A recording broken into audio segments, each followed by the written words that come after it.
Bonjour à tous. Nos centres-villes se vident peu à peu de clients, mais aussi de commerces. Alors, on va s'intéresser à la situation des commerçants dans les communes du district et surtout voir quelles sont potentiellement les solutions qui peuvent être apportées à cette situation.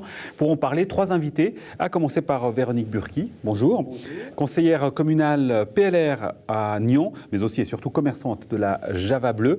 Avec nous aussi Arturo Morel. Bonjour à vous. Bonjour. Vous êtes commerçant à Rolle, le magasin Bike Spot, et vous êtes également membre du comité du groupement rollois des entreprises et des commerçants, le GREC. Et pour terminer ce tour de table avec nous, Philippe Curatelet, bonjour. Bonjour. Conseiller communal indépendant à Nyon, gérant de l'hôtel de l'Ange et du bar de la Jetée.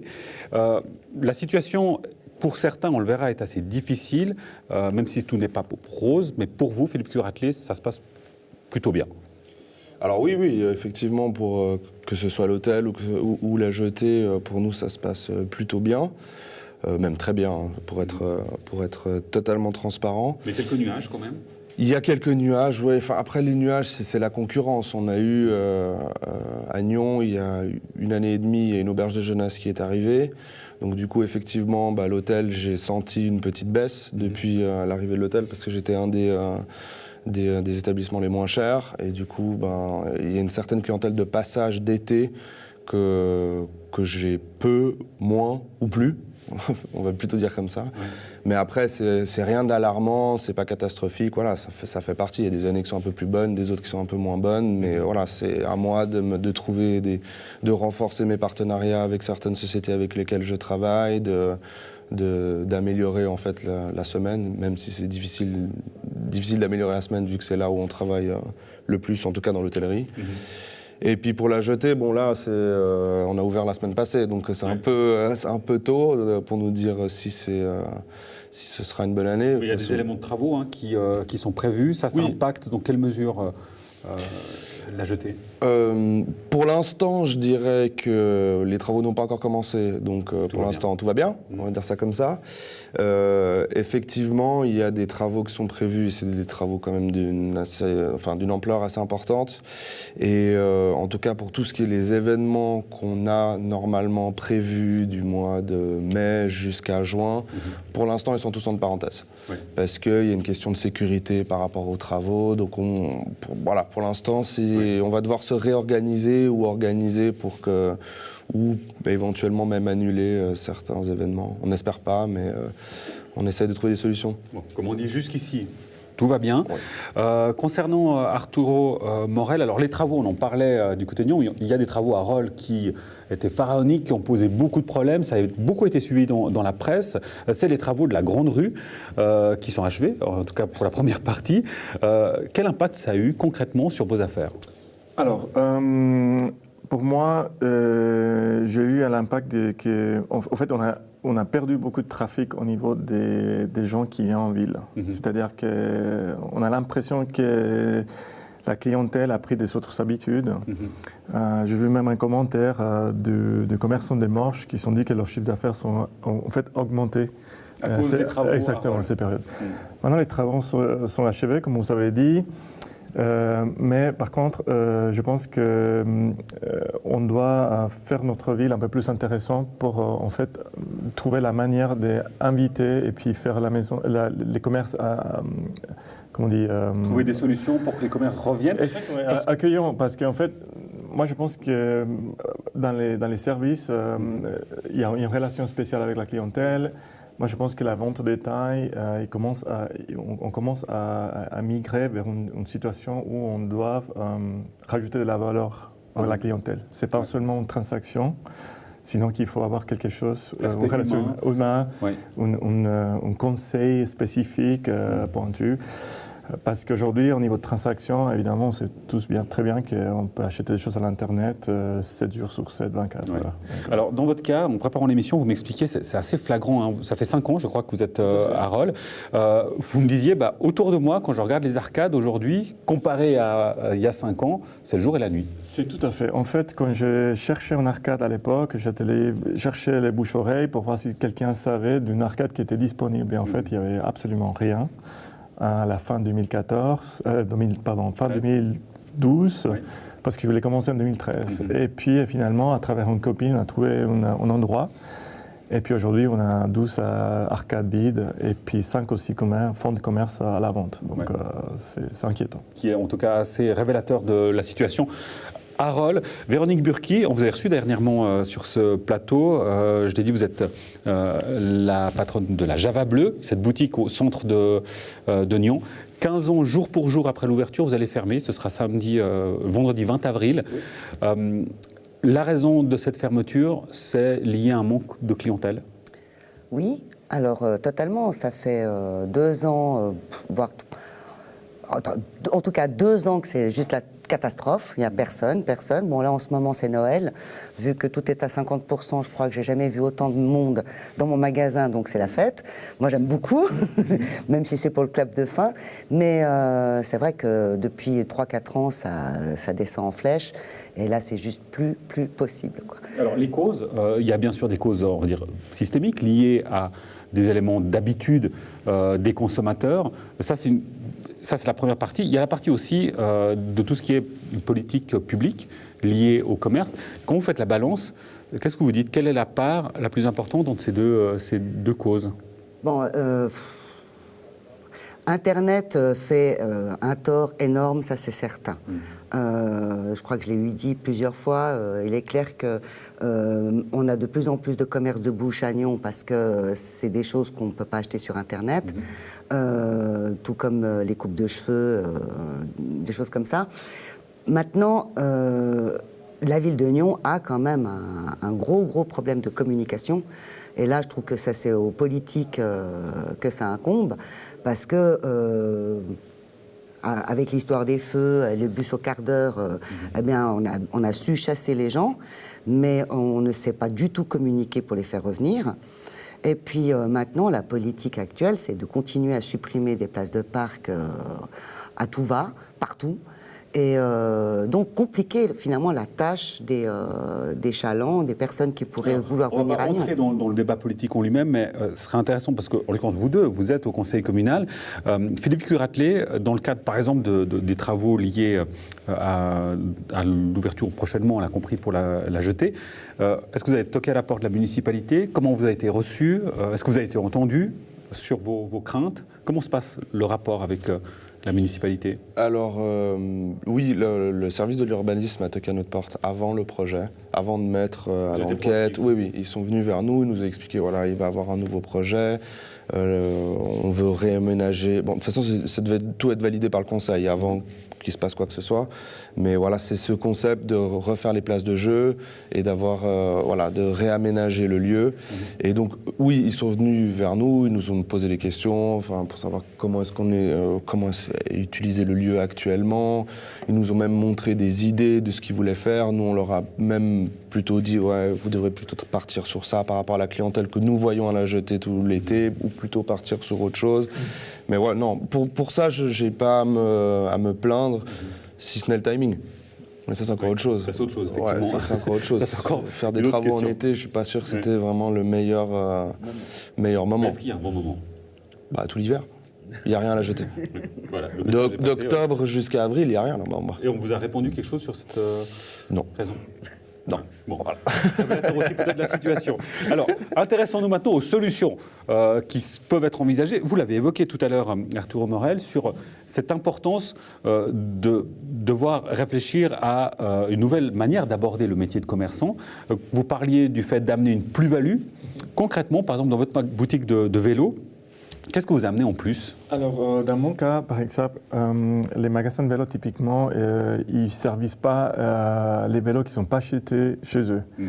Et moi, je vais laisser la porte ouverte pour que les clients, même s'ils ne sont pas achetés les vélos chez moi, ils peuvent servir leur vélo et faire des entretiens. De plus, quand j'ai des familles qui sont 4 à 5 vélos, donc c'est une quantité énorme, c'est très encombrant pour transporter les vélos au magasin. Donc j'offre un service de chercher le vélo, les services, et puis les rendre à la maison avec un prix modéré. C'est-à-dire si vous êtes dans la région des Rôles ou bien dans les 10 km environ, ça va. Mais j'ai eu un cas, quelqu'un qui m'a demandé à aller à Genève. C'est un peu compliqué pour aller jusqu'à Genève, même avec 5 vélos. Donc, et ça, vous voyez l'impact sur les clients, c'est-à-dire que vous sentez que du coup, il y a quelque chose qui fait qu'ils vont peut-être revenir, ces éléments-là, Ed? Oui, il y a des pros et des contre par rapport à cette ouverture. Donc il faut être assez clair avec la clientèle et passer le message clairement. Parce qu'évidemment, il y a certains qui veulent prendre davantage. Et par exemple, il y a des gens qui viennent avec des cartons, des vélos qui sont achetés à l'Internet, qui veulent que je fasse le service de les monter. Et puis malheureusement, j'essaie de les expliquer, si je monte ce vélo, je prends la responsabilité de la qualité de matériel. Et si eux sont en accident, après, ça va venir sur moi. Des choses qu'on entend souvent de la part des commerçants, c'est qu'ils voient de plus en plus de gens qui viennent tester du matériel dans les magasins pour ensuite les acheter sur Internet. Vous avez ça aussi chez vous? Oui, j'ai eu plusieurs cas avec du matériel technique et aussi avec du vélo qui est, les gens y viennent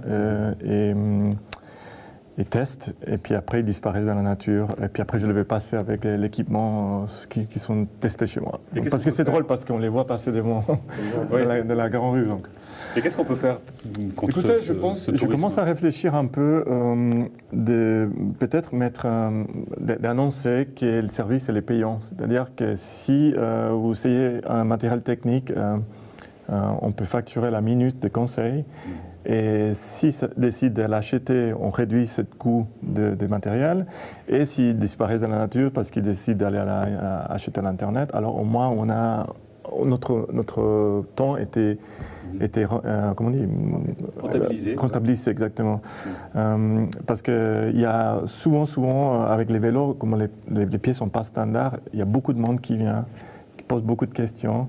Et après, 2 semaines après, il vient avec des pièces qui sont achetées à l'Internet qui ne sont pas compatibles avec leur vélo. Alors ça, c'est un élément assez général, Véronique Burki, cette impression que grâce à Internet, on parle beaucoup, par exemple, dans la presse des journaux gratuits qui auraient fait que, on oublie que l'information a un prix. Là, on a oublié que le simple fait de vendre a un prix. Ah ben totalement. C'est clair que de toute façon, c'est notre temps. Déjà, on passe énormément d'heures quand même dans nos commerces. C'est quand même, moi je faisais 10h, 19h. C'est quand même 9 heures non-stop sur place. Et bien souvent pour juste renseigner pour dire où est le lac, où est la gare. Mais oui, forcément ça a un coût. Mais quand il n'y a personne, au bout d'un moment, on ne peut plus rentabiliser ni le local, ni se faire un salaire. Là aujourd'hui, dans votre situation, il y a de l'amertume, j'imagine, quand même.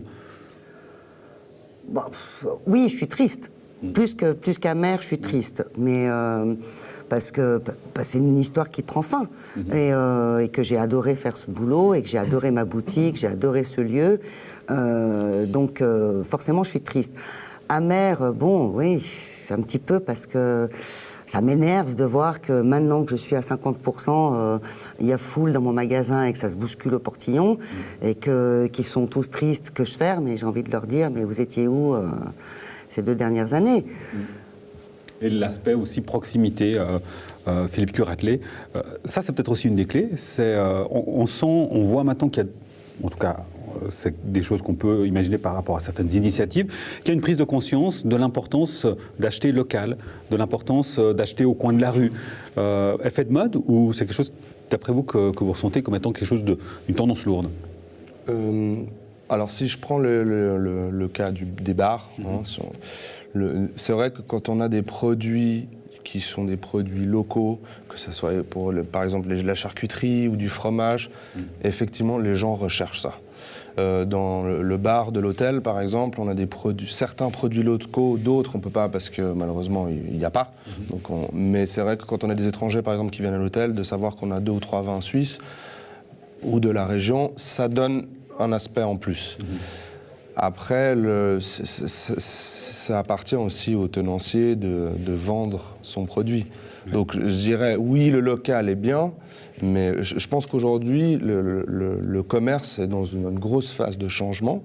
Donc on a ce côté Internet, on a ce côté proximité, donc c'est un peu paradoxal. On a beaucoup de gens qui disent on veut encore la proximité, on veut rester, mais quand il s'agit d'aller dépenser dans ces magasins-là, non, on veut pas, on dépense pas, c'est notre histoire. Donc c'est une balance, c'est vraiment très compliqué à dire pourquoi est-ce que les gens disent ça, mais que finalement ils agissent pas de la manière dont ils parlent. Mais c'est notre rôle de créer la conscience pourquoi ça vaut la peine d'investir localement. Par exemple, je suis sûr que quand vous êtes allé manger quelque part en Nyon, vous mangez sur place, ou vous essayez de faire fonctionner les autres commerçants. Donc il y a un aspect holistique dans ce qu'on essaye de faire. La difficulté, c'est quand quelqu'un achète dans la grande surface ou dans l'Internet, cet argent, cette capital, cette liquidité, il part ailleurs, il ne paye pas d'impôts, il ne dépense pas sur place. L'important, c'est le commerce local, c'est d'investir sur les commerces où on sait où va l'argent. Il va dans son famille, il va dans 3 enfants, il va dans une personne qui va à la retraite. On connaît très bien les personnes. Ça, c'est l'investissement qui vaut la peine. Pour autant, Arturo Morel, on vous comprend bien, est-ce qu'il y a pour autant une solidarité des commerçants déjà, commençons par eux. Est-ce qu'il y a une solidarité à Arles des commerçants pour se battre, faire valoir ses intérêts? Alors, et c'est ça la difficulté. C'est pour ça que je parlais de créer la conscience. Parce que la conscience, aujourd'hui, ça n'existe pas vraiment. C'est pas nous. Par exemple, on devrait donner des flyers à nos clients en disant pourquoi ça vaut la peine d'investir chez nous. Au combien de les remercier de venir et soutenir les petits commerçants. Je sais un effort chaque fois de bien. Merci pour. Les gens viennent acheter une chambre à air et mes chambres à air sont de meilleure qualité, sont plus chères que si on trouve à Rochner. Mais je dis avec ça, je dors bien la nuit et vous dormez bien la nuit parce que je sais que vous achetez un bon matériel et je les remercie pour venir me soutenir. Mais je pense qu'on doit faire des travaux et pas seulement nous les commerçants, mais la commune, les citoyens, on doit vraiment créer cette conscience. Il y a eu des films qui parlent de ça, comme Demain, où on parle de la valeur ajoutée des personnes. Et ce n'est pas seulement commercialement. Comme a dit madame, il y a des gens qui viennent chez nous et nous disent il est où l'hôtel XY? Il est où le médecin? Est-ce que je peux rouler les 180 km autour des lacs sous la route? C'est des petites questions, c'est notre temps. Donc, nous, on a aussi un rôle local et communal d'aider les autres. Mais aussi, on a besoin de payer nos coûts fixes. Alors, il y a la prise de conscience importante qui est importante, on le comprend bien, Véronique Burki. Et vous l'avez dit aussi, au final, c'est le porte-monnaie qui manifestement guide une majorité de gens. Bah oui. Et le message à leur faire passer, aujourd'hui, avec l'expérience que vous avez, quand vous voyez tous ces gens dans votre magasin parce que vous fermez et que vous liquidez, vous avez envie de leur dire quoi? Je trouve très dommage qu'ils ne soient pas venus avant, parce que quand ils viennent, ils sont là, ils disent mais c'est merveilleux, c'est chouette, oh, c'est dommage. Bah oui. Il y en a qui découvrent votre magasin? Oui, aujourd'hui, typiquement, ce matin, à 10h, une dame est rentrée, puis ah, mais comment se fait-il? C'est du lancement, vous faites toi 50... Non, je ferme. Ah bon? Mais mais je vous avais jamais vu. Alors, ça fait 1 année et demie qu'elle habite Nyon, et puis, voilà, c'est vrai que ça fait pas très très longtemps qu'elle était là, mais il y en a, j'en entends plusieurs, qui sont là depuis des années et des années. La rue du Collège, la rue du Collège, c'est vrai que c'est pas une rue très visible à la base, mais enfin, entre la boucherie chevaline, le fromager et le chocolatier, ça attire du monde quand même. Voilà. Alors, on arrive déjà au terme de l'émission. Peut-être pour terminer un tour de table, j'aimerais juste connaître en fait quelles étaient vos motivations premières pour vous lancer dans ce métier. On commence avec vous, Véronique. Pourquoi vous vous êtes lancée dans ce métier de commerçant? Parce que je fabriquais des tas d'objets complètement farfelus et que j'ai commencé à faire des marchés. Et puis, en fait, souvent il pleut. Et pour des raisons pratiques, j'ai voulu mettre un toit sur ma tête pour vendre mes objets farfelus. Et puis de fil en aiguille, voilà. Bon, en plus, je suis petite fille de commerçante, donc je pense qu'on a ça dans la peau, dans la famille. Ouais, ça aide. Arturo Morel, je crois que vous, c'est surtout la passion avant tout du vélo. Oui, en effet. Ça et le fait qu'en fait, j'étais, si on veut, dans les grands multinationales, j'étais, si on veut, expatrié même en Suisse. Et en ayant un commerce local, ça me permet de faire des connaissances, d'avoir des racines sur un endroit où on peut parler des choses qui nous passionnent. Et vous appelez de vos voeux, pour Roll en tout cas, et c'est peut-être un petit appel pour les autorités, un grand débat public, ou en tout cas qu'on se retrouve autour d'une table pour discuter de la situation des commerçants à Roll. Exactement. Revenons à l'histoire de la conscience, de créer cette conscience. Je crois que la meilleure manière, c'est de mettre tout le monde autour d'une table et discuter. Parce que, je vous dis, l'histoire des parkings, c'est une discussion qu'on a à chaque séance de comité. D'accord, si Je vous donne un exemple. Si la municipalité décide de ne pas plus avoir des parkings et on décide d'aller à la mobilité douce, donc il faut avoir aussi l'infrastructure qui suit. Mais on ne peut pas enlever une chose et puis laisser ouvert la chose. Il faut suivre. Et malheureusement, moi, c'est mon métier, le vélo, je pense que dans l'infrastructure de la mobilité douce, on est très en arrière par rapport à la Suisse alémanique, par exemple. Et on est dans le même pays. Donc, Philippe Curatelet, vous, ça vient d'où cette volonté de vous lancer La passion du client, de la personne, le contact. Moi, j'adore ça. Et d'avoir un hôtel, un bar, enfin 2 bars, ça me permet justement d'avoir ce service et d'avoir un client qui sort de chez moi avec le sourire. Oui. Moi, ça me fait ma journée. Et en plus autour d'un verre. Voilà, quoi de mieux. On va s'arrêter là-dessus. Merci beaucoup à vous tous et toutes pour votre participation. Merci à vous pour votre fidélité. On se retrouve la semaine prochaine pour une nouvelle émission. D'ici là, portez-vous bien et profitez de ce magnifique temps. À bientôt.